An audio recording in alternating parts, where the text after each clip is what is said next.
तो दोस्तों, स्वागत है आपका हमारे चैनल हॉरर ट्यूब पे। तो आज की हमारी कहानियाँ बेहद डरावनी हैं, जो कि सच्ची घटनाओं पे आधारित हैं। तो अपने अपने हेडफोन्स लगा लें और हमारी कहानियों का आनंद लें। दोस्तों, आज की हमारी कहानी एक हॉन्टेड होटल के बारे में है, जहाँ पर लोगों की मौत होती है। अक्सर कहा जाता है कि वहाँ पर उनकी रूहें भटकती हैं। तो आइए ज़्यादा देर न करते हुए शुरू करते हैं ये डरावनी दास्तान। जून 2017 में मुझे अपने 5 महीने के सेमेस्टर इंटर्नशिप के लिए आगरा जाना पड़ा। इस कहानी की शुरुआत एक होटल में हुई, एक छोटी सी घटना से, जहां मैंने अपनी इंटर्नशिप शुरू की थी। यह होटल भी अन्य बड़े आलीशान होटलों के साथ फतेहाबाद रोड पर स्थित है। इसके अलावा वहां इंटर्नशिप करते हुए यह मेरा दूसरा महीना था और मैंने 1 जुलाई को होटल में हाउसकीपिंग डिपार्टमेंट में काम करना शुरू कर दिया था। मेरा हर दिन सुबह 7:30 बजे से शाम 4:30 बजे तक एक ही शिफ्ट होता था, लेकिन उस दिन कुछ काम ज़्यादा था और मेरे साथ उस शिफ्ट में 3 लोगों को छोड़कर बाकी सभी लोग छुट्टी पर थे। कम लोगों के होने के कारण मुझे शाम 5:30 बजे तक शिफ्ट में रहने का निर्देश दिया गया था। मुझे होटल के तीसरे विंग की ऊपरी मंजिल पर सीनियर गेस्ट रूम अटेंडेंट के साथ काम करने के लिए बोला गया। उस विंग के अंदरूनी हिस्से की बनावट ई आकार का था। मुझे मेरे सीनियर ने उस मंजिल के आखिरी 3 कमरों को साफ करने का निर्देश दिया, जो कि स्वीट रूम्स थे। उनमें से एक प्रेसिडेंशियल स्वीट था। मैंने रूम के एंट्री डोर पर अपनी हाउसकीपिंग कार्ड के साथ एंटर किया। वह प्रेसिडेंशियल स्वीट उस होटल का सबसे बड़ा कमरा था और सबसे बड़ा कमरा होने के कारण उसका लेआउट कुछ अलग था। उसके दाहिनी ओर 2 बेडरूम का एक एंट्री था और साथ ही वहां से पूरे रहने की जगह को देखा जा सकता था और बाएं मुड़ते ही डाइनिंग का स्पेस भी था। मुझे केवल कमरे की डस्टिंग और वैक्यूमिंग का काम मिला था। जब मैंने अपना काम शुरू किया तो मुझे थोड़ा चक्कर, निचली और सांस लेने में तकलीफ महसूस हो रही थी। मैं तुरंत ही अपने कार्ट के पास चला गया और अपनी बोतल से पानी की एक सिप ली। इस बार मैंने देखा कि लिविंग रूम में खिड़कियों पर लगे हुए पर्दे हवा से उड़ रहे हैं। मैंने कमरे के निकास के सामने शीशे में देखा, जहां मैं खड़ा था। मैंने सामने लगे शीशे में देखा तो वहां कुछ ऐसा नहीं दिख रहा था, कोई पर्दा नहीं उड़ रहा था। तभी मुझे उस मिरर में ऐसा दिखा जैसे कोई दौड़ा और जाकर खुद को पर्दे के पीछे छुपा लिया हो। मुझे लगा कि यह सिर्फ मेरी कल्पना है या मेरे तबीयत ठीक नहीं होने के कारण मुझे ऐसा दिखाई दे रहा है। कुछ देर बाद जब मुझे अच्छा फील हुआ तो मैं वापस अपने बेडरूम के अंदर चला गया और फिर से मेरे दिल में भारीपन महसूस होने लगा। मैं इसे अपने थके हुए दिमाग की एक कल्पना के रूप में मानकर छोड़ दिया और फिर किचन की ओर बढ़ गया। तभी मेरी नज़र में राइट हैंड पे गई। मैंने देखा कि मेरे राइट हैंड पर रोंगटे खड़े हो रहे हैं। इस रसोई के अंदर मैं डिशवॉशर के पास कुछ अलग सा महसूस कर पा रहा था। इस बार मैंने अपना बायां हाथ चेक किया और इसमें भी मुझे रोंगटे खड़े दिखाई दिए। मुझे लगा कि मैं बहुत थक चुका हूँ या शायद मेरी तबीयत बहुत ज़्यादा ख़राब है, इसलिए मुझे ऐसा फील हो रहा है। मैं कमरे के भीतर सभी जगहों पर धूल झाड़ता रहा और घूमते हुए काम करता रहा। फिर मैंने अपने काम की गति बढ़ा दी और दूसरे बेडरूम के अंदर घुस गया। इस बार मुझे लगा जैसे कोई मेरे बगल में है और सीधे मुझे ही देख रहा है। यह फील होते ही मैं उस ओर मुड़ा पर वहां पर कोई नहीं था।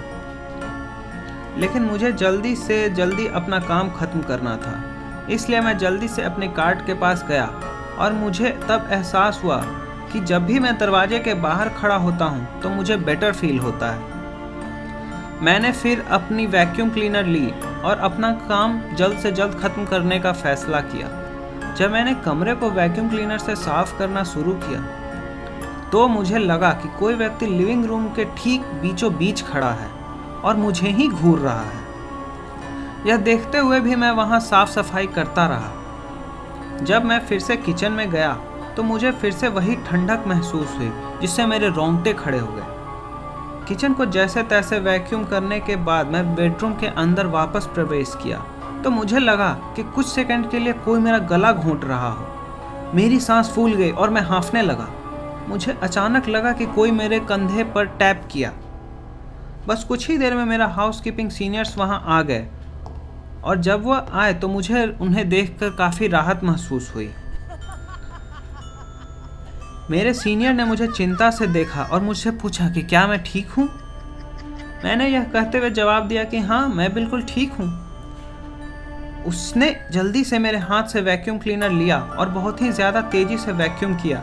फिर उसने मुझे एक बात कही कि कभी मैं इस कमरे में अकेले काम ना करूँ। मैंने कहा कि लेकिन मेरे सीनियर ने मुझे इन आखिरी 3 कमरों में काम करने के लिए कहा था। उसने कहा कि वह उस लड़के से बात करेगा और जल्दी से प्रेसिडेंशियल स्वीट का दरवाज़ा बंद कर दिया। हम हाउसकीपिंग पेंट्री जो कि ग्राउंड फ्लोर पे है वहाँ पर गए। फिर उस हाउसकीपिंग सीनियर ने मुझसे पूछा कि क्या मैंने वहाँ कुछ देखा या महसूस किया। मैंने उसे देखा और हाँ में सिर हिला दिया। तभी मेरे साथ काम करने वाले पेंट्री के अंदर घुसे और मुझे देखा। उन्होंने देर से आने और सूट के अंदर मेरी मदद नहीं करने के लिए मुझे सॉरी बोला। फिर उन 2 लोगों ने मुझे घटनाएं बताईं जो पिछले कुछ वर्षों में उन कमरों के अंदर हुई थीं। 2009 में अपने 2 बच्चों के साथ एक कपल ने रोटरी टेबल इंडिया क्लब सम्मेलन में हिस्सा लेने के लिए आए थे और उन्होंने उसी रूम में चेक इन किया था। शाम के कॉन्फ्रेंस डिनर में शामिल होने के बाद रात में पत्नी की हत्या कर दी गई। उसके पति द्वारा घरेलू स्तर पर प्रताड़ित किए जाने की अफवाहें थीं। जब यह घटना हुई तब उसके पति और बच्चे दोनों कमरे में नहीं थे और बाद में जांच की गई। बाद में इसे आत्महत्या का मामला मानकर खारिज कर दिया गया। दूसरी घटना उस घटना के कुछ महीने बाद हुई। 2 इंटर्न थे जो नवंबर के दौरान हाउसकीपिंग डिपार्टमेंट में शाम के समय काम कर रहे थे। जब इंटर्न गेस्ट रूम से बाहर निकलने वाले थे तो उनमें से एक ने देखा कि एक छाया उस रूम के बीच में खड़ी है जो सीधे उन्हें ही घूर रही थी। वह उस छाया की क्रोध भरी आंखों को देखकर काफ़ी डर गए थे। जब वह वहां से बाहर आए तो वह अपनी कार्ट को पीछे छोड़कर विंग से बाहर भाग गए। जब उन्होंने यह घटना उस शिफ्ट के हाउसकीपर इंचार्ज को बताई तो सीनियर तक के होश उड़ गए। वे कार्ट को नीचे लाने के लिए वापस गए पर वहां पे उन्हें कुछ भी दिखाई नहीं दिया, लेकिन वहां उन्होंने एक अलग सी बेचैनी महसूस की। बाद में इंटर्न ने होटल में अपनी इंटर्नशिप पूरी नहीं की और किसी दूसरे होटल में चला गया। तो इन 2 घटनाओं के बाद बहुत से ऐसे मामले सामने आए हैं जहां बहुत सारे मेहमानों को वह कमरा दिया गया था, लेकिन उनमें से ज़्यादातर ने यह शिकायत की कि एसी बंद और सेंट्रलाइज्ड हीटर चालू होने के बावजूद उन्हें कमरे के अंदर हमेशा ठंड महसूस होती है। लोगों ने रात में कमरे के अंदर कदमों की आहट और चीख पुकार सुनी थी।